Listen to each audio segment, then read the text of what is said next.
porque o nosso assunto agora é a respeito de aquecimento global.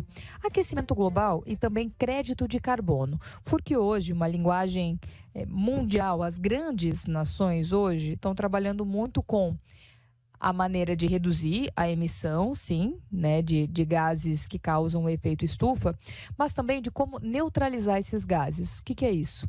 No momento que a gente tem a emissão, o que pode ser feito também para neutralizar? Ou para investir em mais florestas, ou investir em outras técnicas para que a gente consiga neutralizar a emissão desses gases. Inclusive, hoje tem empresas que vendem esses créditos de carbono, trabalham com projetos específicos para que a gente consiga fazer essa neutralização. E é assunto que a gente vai abordar agora com a consultora ambiental, a Patrícia Lima Greff, que está participando aqui conosco, que ela trabalha hoje no Instituto que justamente pensa nessas soluções, nesses projetos, né, de combate ao aquecimento global e de neutralização de com créditos de carbono.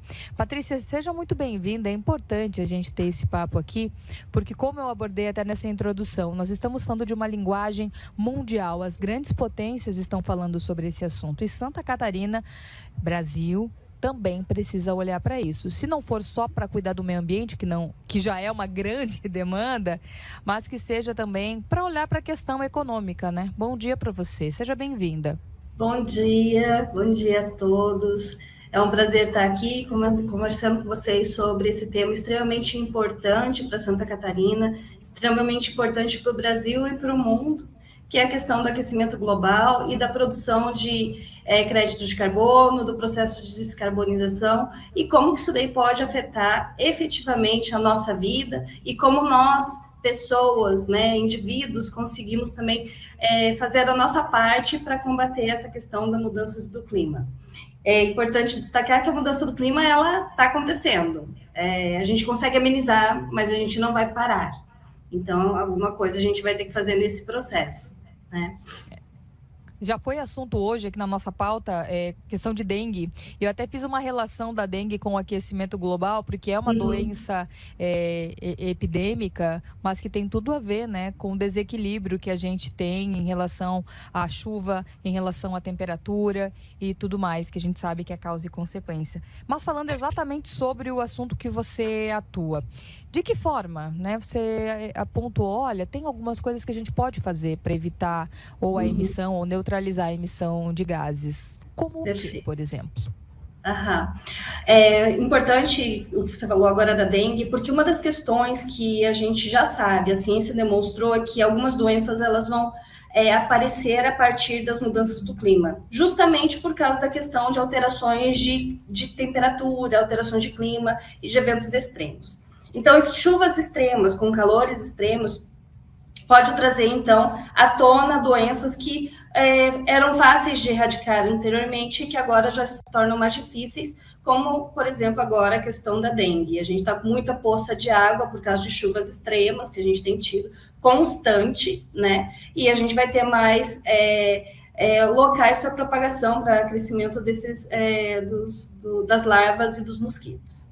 Mas falando mais sobre aquecimento global, o que a gente tem que buscar é tentar evitar que a gente chegue a 1,5 grau do aumento da temperatura global. Isso daí, esse 1,5 grau é um valor limite que é imposto pelo Instituto de Pesquisa de Mudanças do Clima, pelo IPCC. Então, assim, com 1,5 grau, a gente vai ter já derretimento de geleiras, a gente vai ter branqueamento de corais, vai começar o branqueamento de corais. Nós vamos começar alterações de ciclos climáticos importantes com eventos extremos, ou ondas de calor extrema, ou ondas de chuva extrema. E daí vem os tornados e outros eventos que acabam causando algum tipo de dano à vida das pessoas. Com isso, os governos em geral vão ter que ter um fundo para adaptação às mudanças do clima. Por quê? Porque vai precisar de recursos para amenizar as situações de calamidade que vão acabar acontecendo em regiões mais vulneráveis. Mas como que hoje o mundo está trabalhando para combater essa questão ou mitigar as mudanças climáticas? Então, as indústrias em si, elas estão fazendo processo de descarbonização E para fazer a descarbonização é necessário fazer o inventário de gases de efeito estufa. Hoje, a nossa empresa ela é pioneira no estado de Santa Catarina na elaboração de inventários de gases de efeito estufa. Nós atuamos há 5 anos, temos grandes cases. E depois do inventário de gases de efeito estufa, a empresa ela sabe qual é o seu potencial de aquecimento global e pode combater, então, através do processo de descarbonização, mudando alguma coisa na sua planta, como, quem sabe, uma caldeira, ou mudando o transporte dos produtos ou de matérias-primas. Então, a empresa ela começa no seu processo de descarbonização. Aquele excedente de carbono que não consegue ser descarbonizado, ele passa, então, para o processo de neutralização ou compensação. Esse processo, a empresa investe em ações que ajudem a reduzir esse carbono da atmosfera que ela colocou. Isso quer dizer o quê? Que ela vai comprar créditos de carbono de áreas de florestas que poderiam ser desmatadas, mas que vão ser protegidas a partir desse crédito de carbono, e ela não vai ser desmatada mais, ela vai ser protegida por aquele proprietário. Ou ela pode comprar créditos de reflorestamento de árvores nativas. Então, esses créditos de reflorestamento são árvores que foram plantadas em áreas que precisam ser recompostas, e essas árvores vão tirando, então, o carbono da atmosfera e armazenando no seu corpo. Então, são 2 formas básicas. Existem outros créditos de carbono? Existem. De mercado MDL, mas isso daí é um outro assunto que a gente pode ter numa segunda ocasião. A gente tem que focar em Brasil, e focando em Brasil, a gente foca em floresta, porque a maior emissão de carbono no Brasil acontece através de desmatamento. E daí você me perguntar, Patrícia, como que a gente faz para as pessoas, né?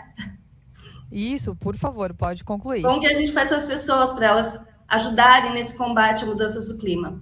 As pessoas, elas são extremamente importantes. Apesar de governos e instituições, eles tentarem fazer a sua parte, a gente precisa, como cidadãos do Brasil, mudar hábitos.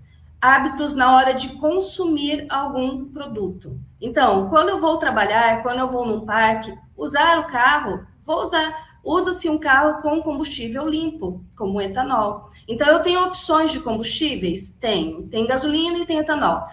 O etanol é limpo, é 0 emissão de carbono. Vamos colocar etanol no carro. É mais caro, mas, gente, nada paga um enchente que acaba alagando regiões inteiras, né? O custo é muito maior para a gente adaptar do que a gente prevenir. Então, a prevenção, ela vem desse consumo consciente. Uso de etanol, reduzir o consumo de água, reduzir o consumo de energia elétrica e usar equipamentos com alta eficiência de consumo, ou seja, aqueles equipamentos nota A do Inmetro. Na hora de comprar um produto, veja a pegada de carbono do produto. Todo produto, para ele ser fabricado, ele vai ter uma emissão de carbono na sua fabricação.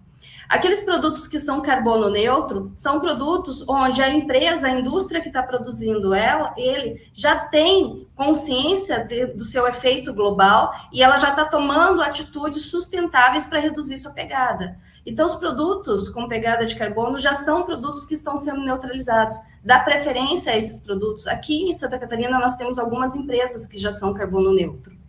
E consumir produtos ou comprar produtos, se for comprar industrializado, que tenha a menor quantidade de embalagens possíveis. A quantidade de embalagem também, a embalagem é feita de plástico. O plástico vem de origem do petróleo, que é um alto emissor de gases de efeito estufa. Contribui para o aquecimento global. Então, quanto menos embalagem, melhor também. Então, nós, como cidadãos brasileiros, nós precisamos, então, ter hábitos de consumo mais consciente no dia a dia. E é muito importante investir em produtos, comprar produtos que tenham pegada neutra. Extremamente importante, porque essa empresa ela já está no seu processo de descarbonização e vai deixar de emitir muitas toneladas ao longo dos anos por conta desse processo.